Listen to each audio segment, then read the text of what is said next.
స్థానిక ఆర్టీఓ ఆఫీస్లో ఈరోజు సుశీల మేడం గారు స్థానిక డ్రైవర్లందరికీ మెడికల్ క్యాంప్ ఏర్పాటు చేశారు.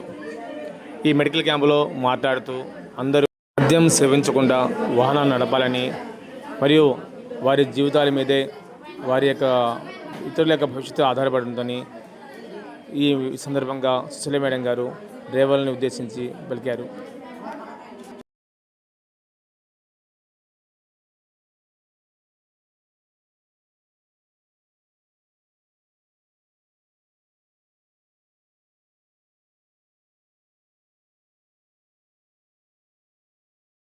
మీరు పకడ్బందీగా తీసుకోవాలి. ప్లస్ ఇప్పుడు ఉన్నటువంటి వారందరూ కూడా ఇక్కడ ఉన్నటువంటి వారందరూ కూడా ఏబీ డ్రైవర్స్ ఎక్కువగా ఉన్నారు. మీ చేతిలో పిల్లలు ఉంటారు. పిల్లలు చాలా సున్నిత మనస్కులు, వాళ్ళకి ఏమీ తెలియదు. వాళ్ళు ఎక్కిన వెంటనే మీతో అటాచ్మెంట్ ఎక్కువగా ఉంటే మీతో కలుసుకుంటారని కూడా వాళ్ళు ఇష్టపడుతూ ఉంటారు. అలాంటిది మీరు తీసుకోవాలి. అట్లానే తాగి బండి ఎక్కకూడదు. మన కాన్సన్ట్రేషన్ మన స్టీరింగ్ మీదే ఉండాలి. పక్కన ఏం జరుగుతుంది, ఇన్సైడ్ ఏం జరుగుతుంది అన్ని మనం ఇవన్నీ కూడా మీకు ఈ రోజు కూడా ఐ టెస్ట్ మళ్ళీ మెంటల్ టెస్ట్ జనరల్ టెస్ట్ అన్ని కూడా పెట్టించాము. ఎందుకంటే జరుగుతున్నటువంటి ప్రమాదాల దృష్ట్యా మన జిల్లాలో ఇటువంటి జరగకూడదు అనేది ఒక నినాదంతో మనం ఈ రోజు ఈ నిర్ణయం తీసుకోవడం జరిగింది.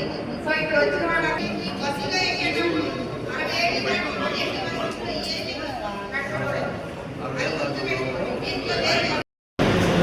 డ్రైవర్స్ అనేవాళ్ళు ఎంత కేర్ఫుల్గా మరి ప్రయాణం చేయించాల్సి వస్తుందో మొత్తం కూడా మీకు క్లియర్గా చెప్తున్నారు. నేను చెప్పేది ఏంటంటే మీరు ప్రయాణించేటప్పుడు మీరు తీసుకోవాల్సినటువంటి జాగ్రత్త ఏంటంటే మెయిన్ స్లోగా వెళ్ళడం. స్లోగా వెళ్ళినప్పుడు ఎంతటి ప్రమాదాన్నైనా మనం అరికట్టవచ్చు. దాన్ని మనం గెస్ చేయొచ్చు, సడన్గా బ్రేక్ వేసి ఆపేయచ్చు. ఆ ప్రమాదాన్ని ఎంతటి దాన్నైనా త్రుట్లో తప్పించే బాధ్యత మీలో ఉంటుంది. ప్లస్ అదే ఇది మీ దగ్గరే ఉంటుంది. ఈ బ్రేక్ సిస్టమ్ అదంతా మీ దగ్గర ఉంటుంది కాబట్టి మీరు దాన్ని కంట్రోల్ చేయగలరు. మరి ఇలాంటి యాక్సిడెంట్స్ అన్ని అవాయిడ్ చేయడానికి డ్రైవర్ కృషి ఎంత ఉంటుంది, మరి ఈ డ్రైవర్ ఎలా ఉండాలి ఏంటి అనేది, మీ బాధ్యత ఏంటి అనేది ఒక్కసారి మీరు నిర్ణయించుకున్నట్లయితే ఇందులో మీరు ఎట్లా ప్రయాణిస్తున్నారు, తాగి ప్రయాణిస్తున్నారా, లేకపోతే ఏదన్నా మైండ్ అప్సెట్ అంటే కాన్సన్ట్రేషన్ తగ్గి మనకి ఏదో ఇంట్లో ప్రాబ్లమ్స్ ఉంటాయి, అలాంటి వాటి మీద మనసు పెట్టేసి మనం డ్రైవ్ చేస్తున్నామా అనేది ఆలోచించుకుంటూ చూడాలి.